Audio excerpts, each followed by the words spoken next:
मंडळी, भारत पाकिस्तान युद्धाने सध्या व्होल्टेज हाय झाले।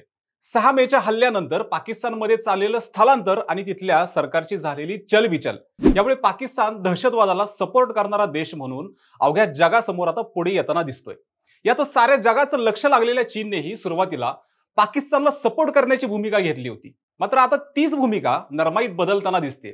याचं कारण म्हणजे सुरुवातीला चीनने भारताने केलेल्या हल्ल्यानंतर नाराजी व्यक्त केली होती, मात्र आता तीच भूमिका 180च्या डिग्रीत बदललेली आहे। पण मंडळी, युद्धासाठी लागणारी सामग्री आणि नवतंत्रज्ञानाची माहिती देणारा चीन भारताला शह देण्यासाठी पाकव्याप्त काश्मीरमधून काराकोरम हायवे बनवून पाकिस्तानशी व्यवहार करणारा चीन आणि सगळ्यात महत्त्वाचं म्हणजे पाकिस्तानला हाताशी धरून युद्ध सराव करणारा चीन आता एकाएकी कसा काय नरमलाय बरं? यामागे चीनची कोणती रणनीती तर नाही ना? भारतापुढे चीन नमलं तरी कसं? यामागे भारताकडून चीनची अपेक्षा काय असेल? आणि सगळ्यात महत्त्वाचं म्हणजे पाकिस्तान मदत मागूनही चीनने माघार का घेतली आहे? पाहूयात आपल्या आजच्या व्हिडिओमधून सगळं। त्यासाठी हा व्हिडिओ मंडळी शेवटपर्यंत नक्की पहा।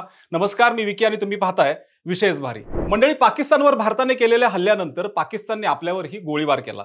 यात आपल्याकडील काही लोक मृत्युमुखी सुद्धा पावलेत। मात्र भारत आता याहून जास्त तयारीने लागला आहे।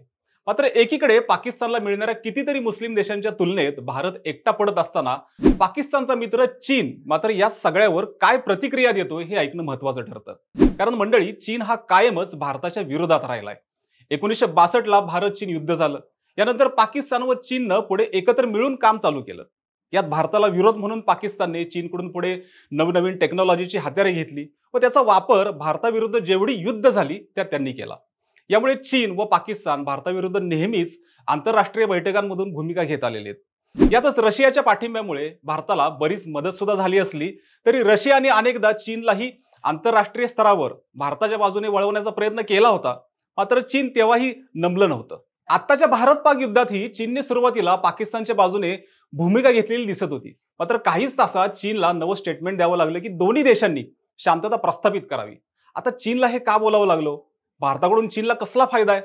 सविस्तर आता सगळंच पाहूयात। सगळ्यात महत्त्वाचं की भारत हा फक्त चीनसाठीच नाही तर जगासाठी सर्वात मोठी बाजारपेठ आहे। आता यामुळे चीनी वस्तू किंवा बरंच काही जे चीनमधून आपण आयात करतो त्यासाठी भारत ही मोठी बाजारपेठ असल्याचं नेहमी बोललं जातं आणि चीनला भारताशी व्यापार करणं नेहमीच फायदेशीर राहिलंय। यामुळे जगात भारत चीनकडून जास्त आयात करणारा देशही आहे आणि चीनला हा व्यापार मंडळीत थांबवायचा नाहीये। एकीकडे पाकिस्तान सारखा देश भारताच्या विरोधात असताना आता चीन त्याला मदत करत असताना उद्या जर चीन पाकिस्तानच्या बाजूने गेलं तर भारत चीनला थेट व्यापार थांबवण्याची भीती घालू शकतो। आता यामुळे चीनचे खूप नुकसान सुद्धा होऊ शकते। भलेही भारताला त्याचा त्रास होईल, मात्र काही काळ का होईना चीनला मोठं आर्थिक नुकसान मंडळी होऊच शकतं।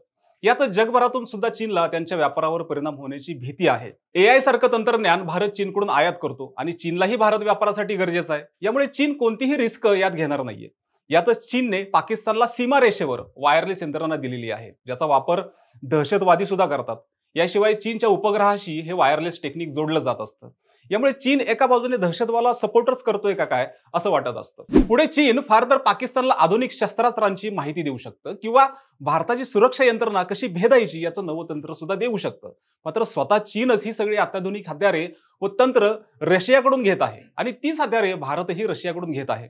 यामुळे समजा चीनने पाकिस्तानला भारताच्या विरोधात काही सांगितलं तर रशियाच्या प्रोटोकॉल विरोधात चीन वागल्याने रशिया चीनवर कारवाई करू शकतं। आता यातच भारताने पाकिस्तानचे HQ-9 हे रडार यंत्रही नष्ट केलंय। यामुळे भारताकडे पाकिस्तानपेक्षा ऍडव्हान्स टेक्नॉलॉजी आहे हे तर निश्चितच स्पष्ट होतं। हे झालं भारत व पाकिस्तानच्या आधुनिक युद्ध तंत्रज्ञानाबद्दल आणि एकूणच चीन या बाजूने काय करू शकतं याबद्दल। आता मात्र सर्वात महत्त्वाचं की चीन भारताशी व्यापार करताना चीनला होणारा फायदा चीनला कमी करायचा नाहीये। उद्या भारतानं ठरवलं तर भारत चीनकडून व्यापार थांबवू शकतो। यामुळे चीनची कोंडी भारताला करता येऊ शकते। यामुळे चीन भारताविरुद्ध थेट भूमिका घेणार नाहीये आणि पाकिस्तानला जरी त्यांनी मदत केली तरी भारताकडे व्यापार थांबवण्याचं हत्यार असल्याने चीनची आता दोन्ही बाजूने कोंडीही होऊ शकते। यामुळे पाकिस्तानने कितीही चीनकडे हात पसरले किंवा चीनने सुद्धा कोणत्याही स्वरूपात पाकिस्तानला मदत केली किंवा नाही तरी भारतही आता स्टँड बाय मोडवर आहे। त्यामुळे भारताने पाकिस्तानला दिलेल्या प्रत्युत्तराने फक्त पाकिस्तानच नाही तर चीन सुद्धा नरमाईची भूमिका या वरील कारणामुळे घेत आहे। मंडळी, आता यावर तुम्हाला काय वाटतं? चीन पाकिस्तानला मदत करेल का आणि भारत सुद्धा याला व्यापाराच्या माध्यमातून उत्तर देऊ शकेल का? तुमची मतं मंडळी आम्हाला कमेंट करून निश्चित कळवा आणि विशेष भारीला सबस्क्राइब करायला विसरू नका। आणि हा व्हिडिओ जर तुम्ही फेसबुकवर पाहत असाल तर विशेष भारी FB या फेसबुक पेजला देखील आमच्या फॉलो करा। धन्यवाद।